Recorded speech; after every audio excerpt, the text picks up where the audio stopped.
Good morning friend, welcome to my channel real commerce hub. जैसा कि हम लोगों ने पहले दो तरीके की होती है, एक इंडस्ट्री और एक कॉमर्स। तो हम लोगों ने इंडस्ट्री को पूर्ण तरह पढ़ चुका था और आज हम लोग कॉमर्स पढ़ने वाले हैं। क्या पढ़ने वाले हैं?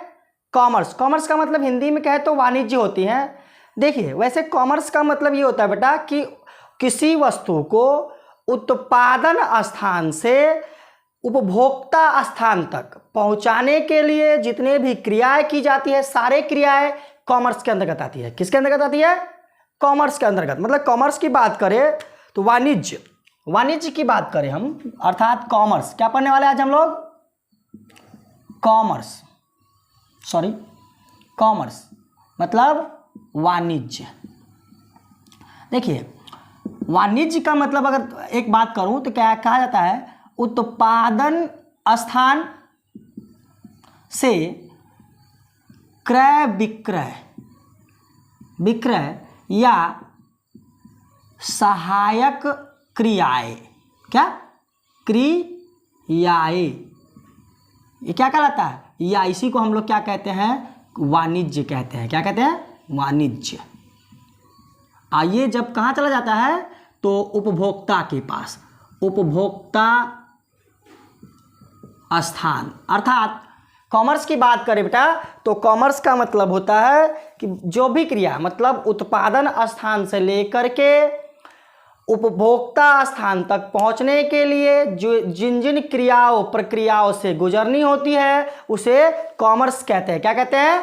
कॉमर्स करते हैं। अर्थात अगर कॉमर्स की डिफिनेशन की बात करूं मैं तो कॉमर्स अर्थात वाणिज्य उन सभी क्रियाओं का योग है जो वस्तु अथवा सेवाओं को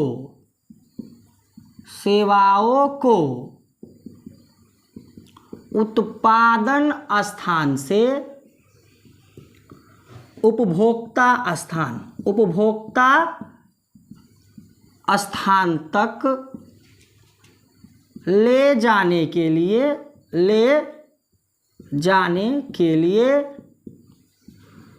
किया जाता है। मतलब क्या बेटा कि जब मतलब कॉमर्स सीधा सीधा समझे तो कॉमर्स उन सभी क्रियाओं का योग है जिसमें हम मतलब उस वस्तु को उत्पादन स्थान से कहाँ तक तो उपभोक्ता स्थान तक, उत्पादन स्थान से लेकर के उपभोक्ता स्थान तक जो हम वस्तु को ले जाने के लिए जो क्रिया करते हैं वही वाणिज्य है। डेफिनेशन में वाणिज्य उन सभी क्रियाओं का योग है जो वस्तु अथवा सेवाओं को उत्पादन स्थान से उपभोक्ता स्थान तक ले जाने के लिए किया जाता है। तो ये हुआ कॉमर्स की डेफिनेशन। इसे मिटाते हैं, फिर आगे बात करें कॉमर्स की। तो कॉमर्स को दो भागों में बांटा गया। कितने भागों में? दो भागों में। देखिए, कॉमर्स जो है अर्थात वाणिज्य को दो भागों में बांटा गया है। एक तरफ है ट्रेड, इसका मतलब होता है व्यापार। क्या? व्यापार। दूसरी तरफ होता है एक्जिलियरी टू ट्रेड। मतलब क्या? तो सर, व्यापार की सहायक क्रिया। कॉमर्स कितने भागों में बटे हुए हैं? दो भागों में बटे हुए हैं। एक ट्रेड, दूसरी तरफ auxiliary to trade. Sir, trade और एक्जिलरी टू ट्रेड है क्या? तो वही बात करते बेटा। ट्रेड का मतलब, देखो, ट्रेड की बात करूं तो ट्रेड का मतलब होता है किसी वस्तु या सेवा का क्रय विक्रय करना। क्या करना? किसी वस्तु या सेवा का क्रय विक्रय करना। ठीक है।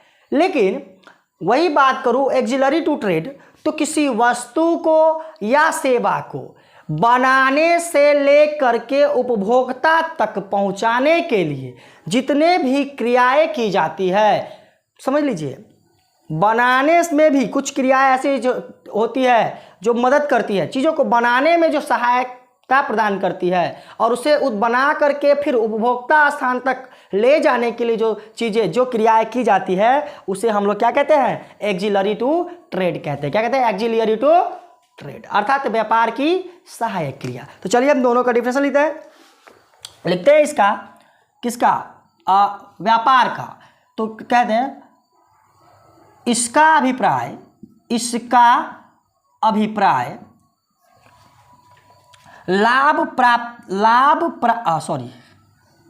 लाभ प्राप्ति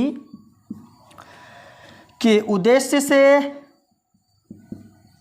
उद्देश्य से लाभ प्राप्ति के उद्देश्य से वस्तु अथवा सेवाओं का क्रय विक्रय करना है।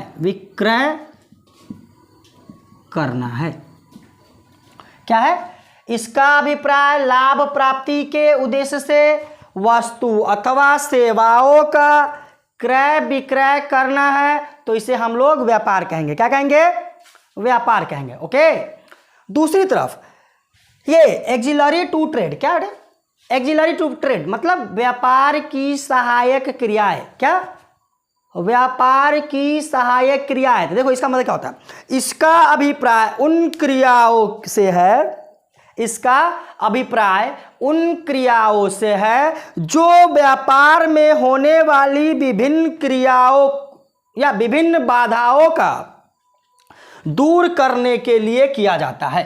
मतलब बात करूं तो इसका अभिप्राय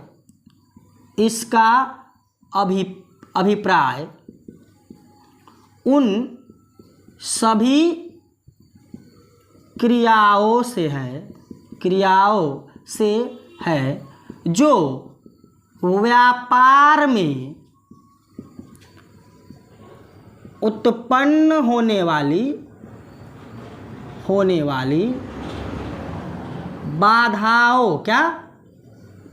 बाधाओं को दूर करता है। क्या करता है, दूर करता है।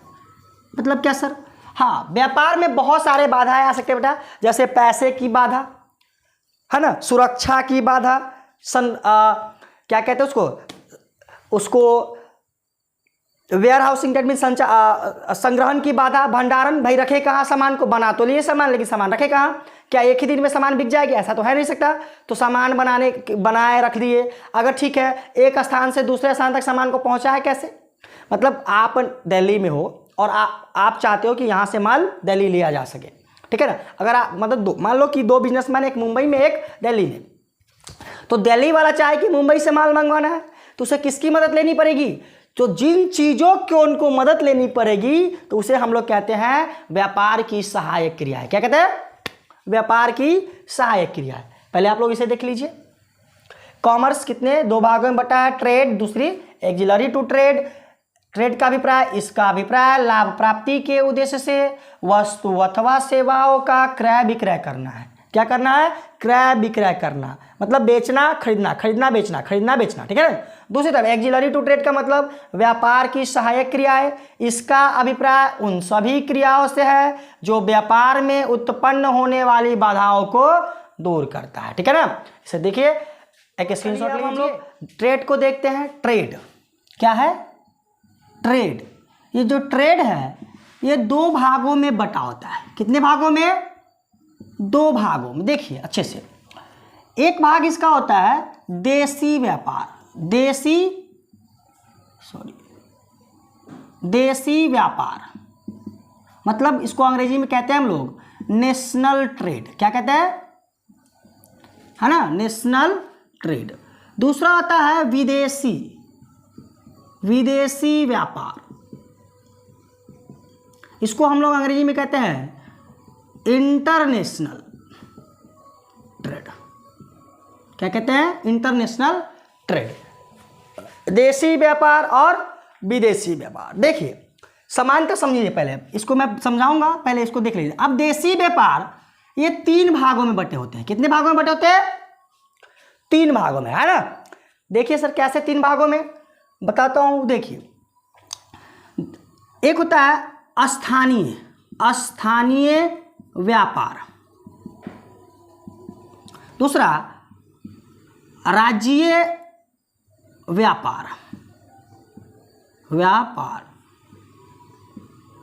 तीसरा होता है राष्ट्रीय व्यापार। कितने भागों में बेटा? देशी व्यापार 3 भागों में बटे होते हैं, स्थानीय व्यापार, दूसरा राज्यीय व्यापार, तीसरा राष्ट्रीय व्यापार। ठीक है ना? Okay, clear.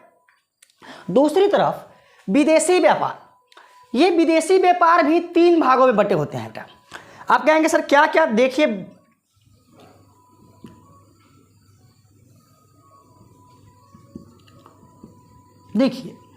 एक होता है आयात। क्या होता है? आयात। ठीक है। दूसरा होता है निर्यात। क्या? एक आयात, दूसरा निर्यात, तीसरा होता है पुनः निर्यात। क्या होता है? पुनः निर्यात। ठीक है, देख लीजिए अच्छे से। व्यापार 2 प्रकार के, देशी व्यापार और विदेशी व्यापार। कितने प्रकार के? 2 प्रकार के। अब देशी व्यापार कितने प्रकार के? तो 3 प्रकार के। कौन कौन? तो स्थानीय व्यापार, दूसरा राज्यीय व्यापार, तीसरा राष्ट्रीय व्यापार। स्थानीय व्यापार, दूसरा राज्यीय व्यापार, तीसरा राष्ट्रीय व्यापार। ठीक है। फिर दूसरी तरफ विदेशी व्यापार। विदेशी व्यापार 3 प्रकार के, आयात, निर्यात, पुनः निर्यात। आयात, निर्यात, पुनः निर्यात। ठीक है। अब एक एक करके हम लोग जानते हैं, है ना, कि किसे क्या मतलब भाई देशी व्यापार किसे कहेंगे, विदेशी व्यापार किसे कहेंगे, स्थानीय क्या है, राज्यीय क्या है, राष्ट्रीय क्या है ना। चलिए पहले हम लोग इसको इरेज करते हैं, फिर आगे एक एक करके हम लोग डिफाइन करते हैं। पहला क्या था भाई? पहला था देशी व्यापार। देशी व्यापार वह व्यापार जो किसी देश के सीमा के अंदर किया जाए तो उसे देशी व्यापार कहेंगे। क्या कहेंगे? देशी व्यापार कहते हैं। सर क्या मतलब? मतलब ये बेटा कि अगर आप भारत में हैं और आप भारत देश के सीमा के अंदर ही व्यापार कर रहे हैं तो वो व्यापार देशी व्यापार है। क्या? अगर आप भारत में हैं और भारत देश के सीमा के अंदर ही आप व्यापार कर रहे हैं तो वह देशी व्यापार है। ठीक है। देशी व्यापार को हमने कहा था सर 3 प्रकार के होते हैं। पहला मैंने कहा था स्थानीय। क्या कहा था? स्थानीय व्यापार। देखिए स्थानीय व्यापार क्या होता है बेटा?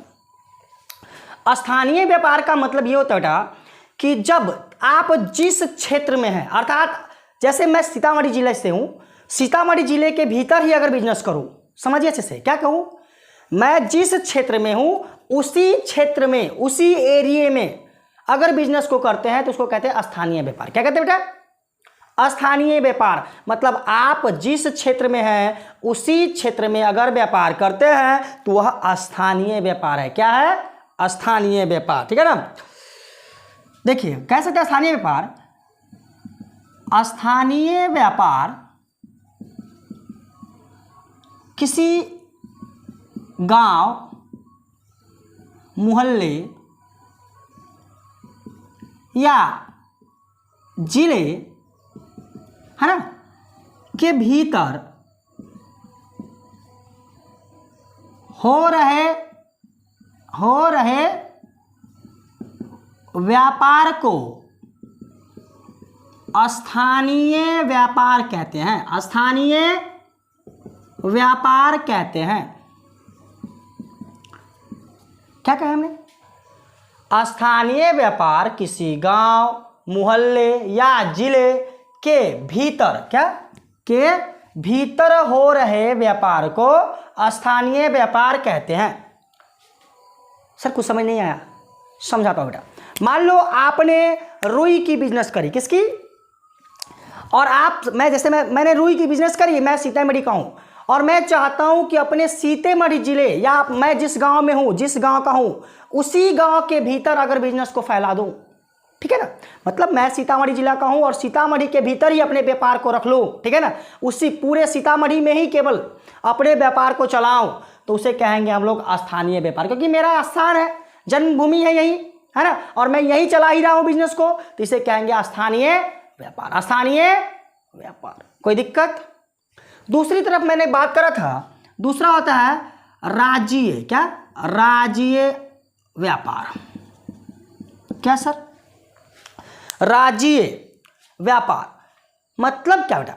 जैसे मैंने कहा कि मैं सीतामढ़ी जिले से हूं, लेकिन भाई मैं बिहार राज्य से तो भी हूं, मैं बिहार से भी तो हूं, तो अगर, और बिहार में तो 38 जिले हैं, बिहार में कितने जिले? 38 जिले।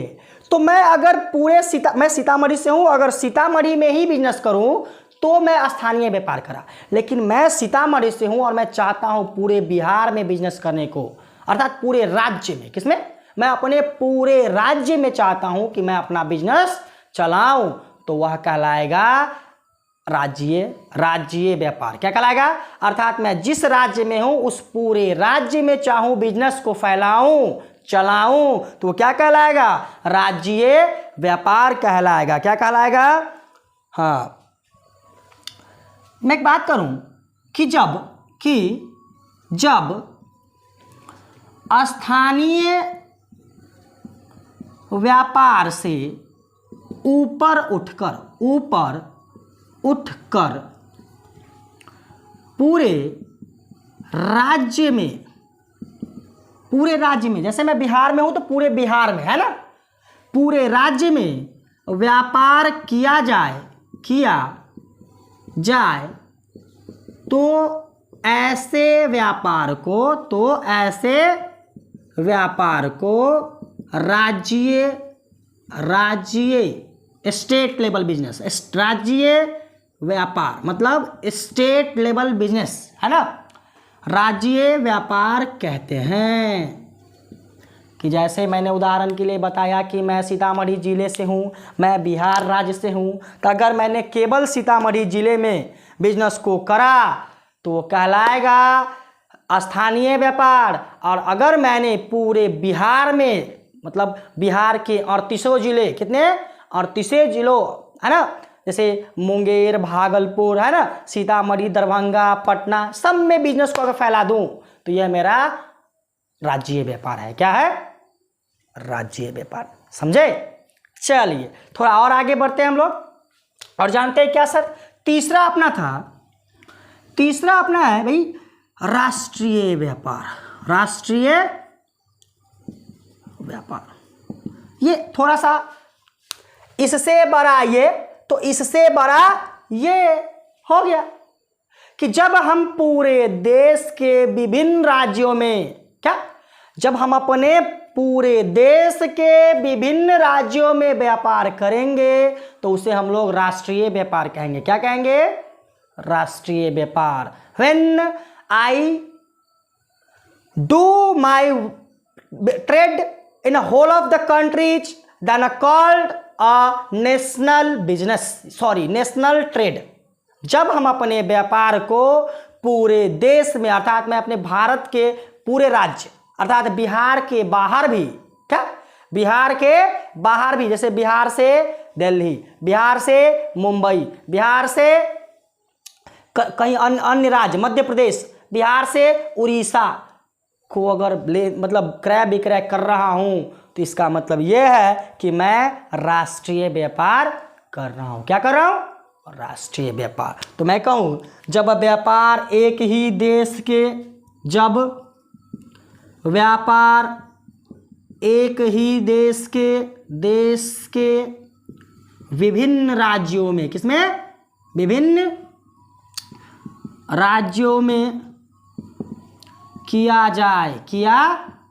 जाए तो उसे राष्ट्रीय, क्या, राष्ट्रीय व्यापार कहते हैं। राष्ट्रीय व्यापार कहते हैं। कोई दिक्कत बेटा? कोई दिक्कत? चलिए देख लीजिए थोड़ा सा एक स्क्रीनशॉट। हम लोग आगे देखते हैं। फिर हम लोगों ने क्या करा, देशी व्यापार पढ़ा। अब हम लोग विदेशी व्यापार की तरफ चलते हैं। क्या है विदेशी व्यापार? विदेशी व्यापार सर, विदेशी व्यापार का क्या मतलब? तो जब एक देश दूसरे देश, जब एक देश के व्यापारी अन्य देश किसी दूसरे देश के व्यापारी के साथ व्यापार करे तो उसे विदेशी व्यापार कहते हैं। क्या कहते हैं? जब एक देश के व्यापारी अन्य किसी दूसरे देश के व्यापारी के साथ व्यापार करे तो उसे विदेशी व्यापार कहते हैं। क्या कहते हैं? जब एक देश के व्यापारी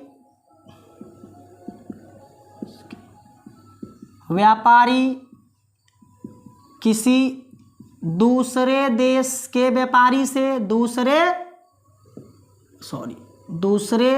देश के व्यापारी से व्यापार करे मतलब क्या? क्रय विक्रय है ना। व्यापार का मतलब क्रय विक्रय करे तो उसे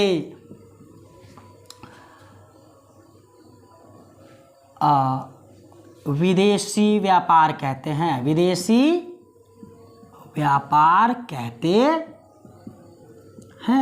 क्या कहते हैं बेटा? विदेशी व्यापार। जब एक देश के व्यापारी किसी अन्य देश के व्यापारी से या दूसरे देश के व्यापारी से व्यापार करे तो वह विदेशी व्यापार है। कोई दिक्कत है? ठीक है। चलिए अब हम सब जानते हैं विदेशी व्यापार कितने? 3। आयात, इसका मतलब होता है इंपोर्ट। क्या कहते हैं बेटा? एक है अपना आयात, इसको अंग्रेजी में कहा जाता है इंपोर्ट। मतलब क्या सर? तो मैं बताता हूं बेटा कि जब आप किसी दूसरे देश से माल खरीद कर लाते हैं तो यह इंपोर्ट कहलाता है। अर्थात कि जब अपने देश के व्यापारी किसी दूसरे देश से माल को क्रय करके अपने देश में लाए तो वह इंपोर्ट है। क्या है? इंपोर्ट है। क्या है?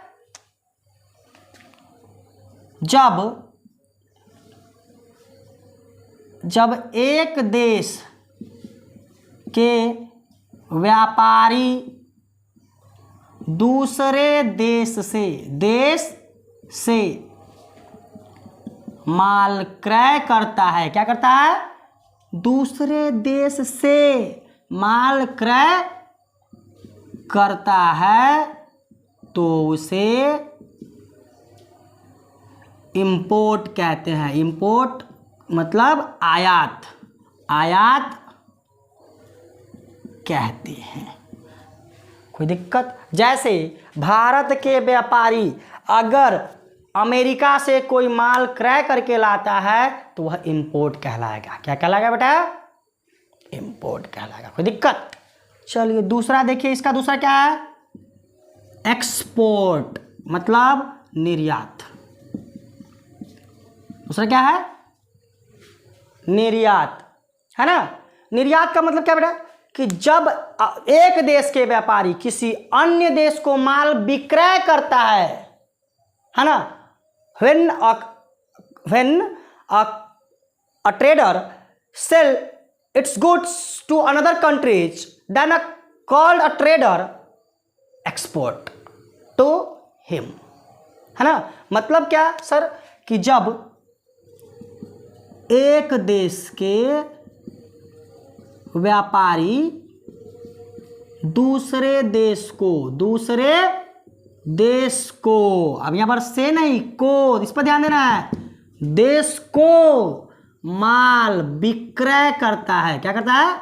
विक्रय करता है तो उसे एक्सपोर्ट अर्थात निर्यात कहते हैं। निर्यात कहते हैं। जैसे सर, तो जैसे अगर भारत के लोग अगर पाकिस्तान को या चाइना को या श्रीलंका को, किसी को, या अमेरिका को ही क्यों ना, अगर माल बेच दे, क्या कर दे, अपना देश का माल अमेरिका को बेच दे, तो वह एक्सपोर्ट कहलाएगी। क्या कहलाएगी? एक्सपोर्ट कहलाएगी। कोई दिक्कत? चलिए फिर तीसरा जानते हैं हम लोग। तीसरा है अपना पुनः निर्यात। क्या है? पुनः निर्यात। इसको हम बोलते हैं इंटर स्टेट बोलते हैं इसको हम लोग। इसको बोलते हैं हम लोग इंटर स्टेट, है ना। इंटर स्टेट मतलब पुनः निर्यात। इसका हिंदी में क्या कहते हैं? पुनः निर्यात। इसको डिफिनेशन लिखने से पहले इसको समझिए। जैसे मान लीजिए भारत ने चाइना से माल खरीदा और पाकिस्तान को सेंड कर दी। मतलब क्या सर?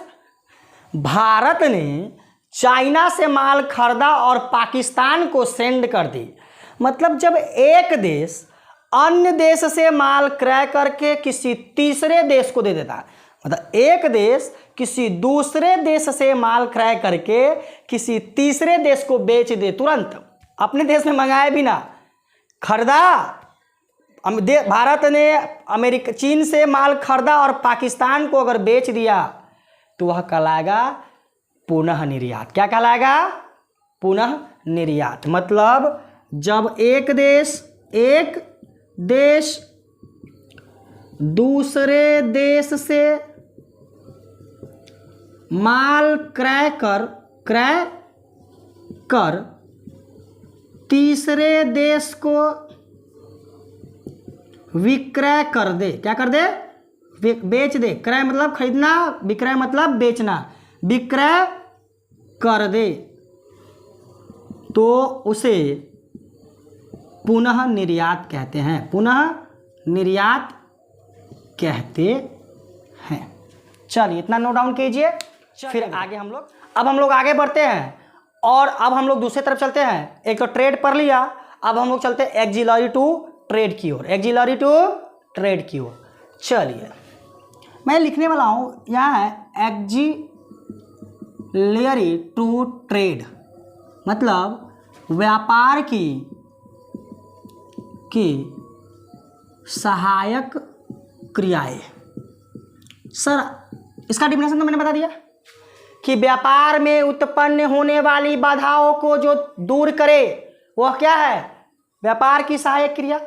तो सर एक तरफ लिख देता हूं बाधाएं, दूसरा तरफ लिख देता हूं समाधान। क्या लिख दूं?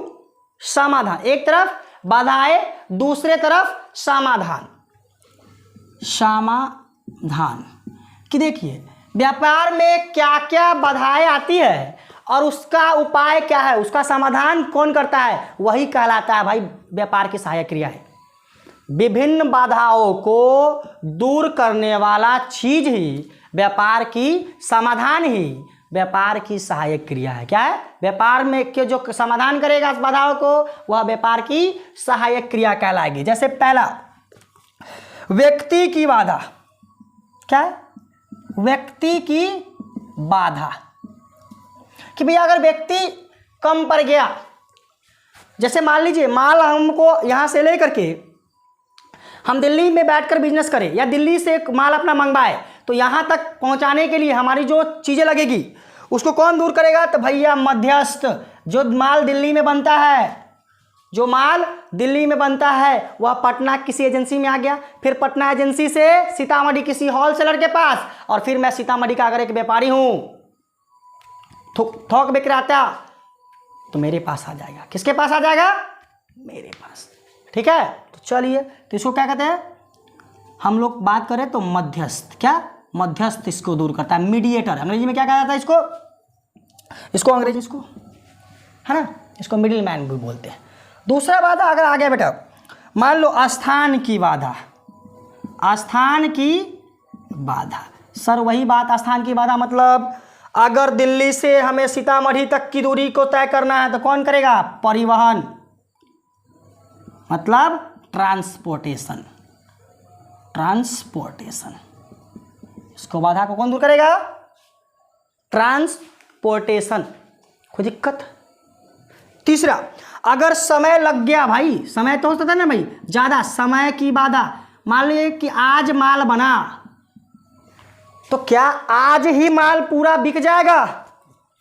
तो उसको रखने के लिए एक उचित जगह चाहिए, और उस जगह तो समय लेगा भाई, समय लगेगा, महीना 2 महीना साल 2 साल रखना है मुझे उसे, तो महीना 2 महीना साल 2 साल रखना है, तो समय को बाधा को कौन दूर करेगा? तो समय की बाधा को दूर करता है वेयर हाउसिंग, संग्रहण। संग्रहण मतलब वेयर हाउसिंग, वेयर हाउसिंग। कोई दिक्कत नहीं ना? चलिए फिर, अगर जोखिम हो गया, डर है मुझे कि मेरी माल खराब हो जाएगी, टूट फूट हो जाएगी, जल जाएगी, जोखिम की बाधा, तो भैया बीमा, कौन? बीमा, इंश्योरेंस, ये हमारी बाधाओं को दूर कर देगा, टेंशन खत्म है कि नहीं? फिर आगे बात करें भाई, चलो ये तो समय की हो गया। अगर वित्त पैसा कम गया, क्या कम गया? सर मेरे पास पैसा ही नहीं है, पैसा कम गया, क्या करूं? तो पैसा कम गया तो कोई दिक्कत नहीं बेटा, पैसा अर्थात वित्त की बाधा, वित्त की बाधा कौन दूर करता है? तो बैंकिंग, कौन? बैंकिंग, मतलब बैंकिंग ही, अंग्रेजी में भी इसको बैंकिंग ही बोलते हैं बेटा। अर्थात एक्सिलरी टू ट्रेड को समझ गए अच्छे से कि इस तरफ है बाधाएं और इस तरफ है उसको दूर करने वाला सोर्सेस, तो हो गया हमारी व्यापार। लेकिन हमने एक टॉपिक आपको बताई नहीं, आगे बढ़ गया मैंने आपको ट्रेड के बारे में तो बता दिया। ट्रेड 2 तरीके की, देसी विदेशी, और फिर देसी 3 तरीके की, विदेशी 3 तरीके की। लेकिन गांव घर में आपने सुना होगा सर खुदरा विक्रेता, सर होलसेलर, सर रिटेलर, है ना? तो मैं समझा देता हूँ, उसको भी थोड़ा समझ लेते। चलिए इसको पहले इसको समझ लीजिए एक चीज़ को। और आप जो अपना 3 बिजनेस था वो या समझ लें कि देसी व्यापार, क्या? देसी व्यापार। देसी व्यापार का जो तीनों कैटेगरी है अपना, क्या क्या? स्थानीय, राज्य और ये राष्ट्रीय, ये तीनों व्यापार, ये तीनों, ये भी और ये तीनों 2 भागों में बढ़ जाते हैं। कितने भागों में? 2 भागों में। एक थोक विक्रेता और एक होता है खुदरा, इसी को हम लोग बोलते हैं फुटकर, अंग्रेजी में विक्रेता। देखिए थोक में मतलब होलसेल, इसको क्या बोला जाता है? होलसेल, है ना? थोक। खुदरा को बोलते हैं रिटेल, क्या बोलते हैं? रिटेल। विक्रेता को हटा दीजिए, ये 2 विक्रेता को हटा दीजिए। थोक और खुदरा 2 तरीके की होती है कि जब हम डायरेक्ट कंपनी से, डायरेक्ट एजेंसी से माल मंगवाते हैं और अपने से छोटे व्यापारी को बेचते हैं, तो मैं थोक हूँ। क्या हो कि माल अगर कंपनी से मंगवाते हैं और डायरेक्ट अपने छोटे व्यापारी को बेचते हैं, मतलब हम डायरेक्ट लोगों को नहीं बेचते। क्या? हम डायरेक्ट लोगों को नहीं बेचते, उपभोक्ता को डायरेक्ट नहीं बेचते। हम किसको बेचते हैं? तो हम कंपनी से माल उठाए, ठीक है, और अगर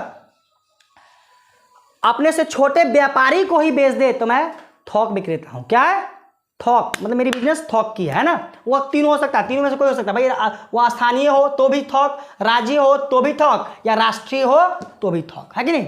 अगर आप केवल मैं सीतामढ़ी में ही केवल बिजनेस कर रहा हूँ तो भी मैं थोक में मंगवा सकता हूँ माल, और अपने सीतामढ़ी के जितने भी छोटे छोटे दुकानदार होंगे उनको दे दूंगा, है ना। दूसरी तरफ कि अगर मैं राज्य पूरे बिहार में बिजनेस को कर रहा हूँ, है ना, फिर भी मैं थोक करवा सकता हूँ कि मैं पूरे बिहार में बिजनेस फैलाया हूँ, पूरे बिहार के छोटे छोटे दुकानदार को दे रहा हूँ, है ना।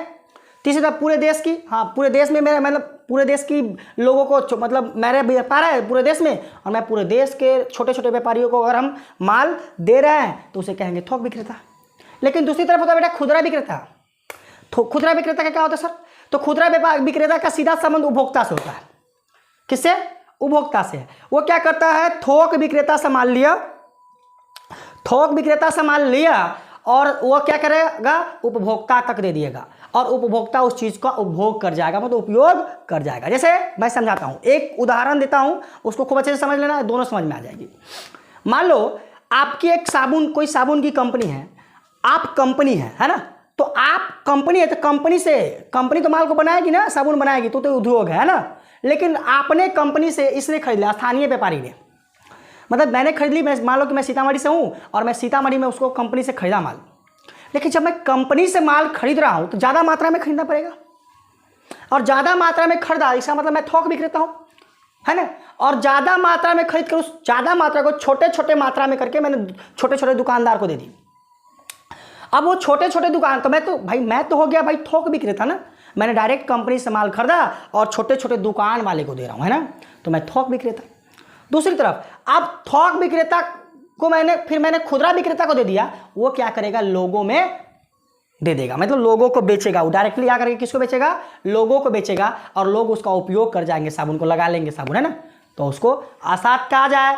तो देखो थोक विक्रेता का सीधा संबंध किससे होती है, एजेंसी या कंपनी से, और वह क्या बात करूं, उसके बाद खुदरा फुटकर विक्रेता का सबसे नजदीकी संबंध कौन होता है, तो उसका उपभोक्ता। तो बात करूं अगर एक प्रोसीजर की, छोटा सा एक प्रोसीजर लिख देता हूं जिसको समझिए, बिजनेस की प्रोसीजर एक होती है, देखिए कंपनी से माल लेता है परचेज करके उसको व्यापारी, तो उसको होलसेलर लेता है, कौन लेता है, होलसेलर, या मान लो छोड़ो होलसेलर,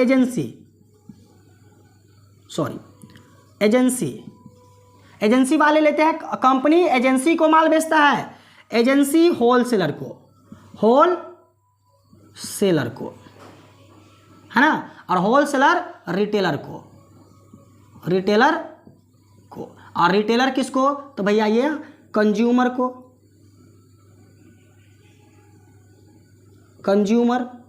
या कस्टमर कह सकते हैं इसको, कस्टमर को। मतलब कंपनी क्या करती है, कंपनी बेची किसको, एजेंसी थोक विक्रेता को,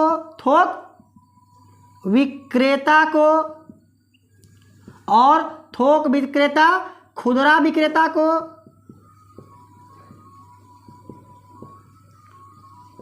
और खुदरा विक्रेता किसको, तो खुदरा विक्रेता भैया बेच दिया माल उपभोक्ता को।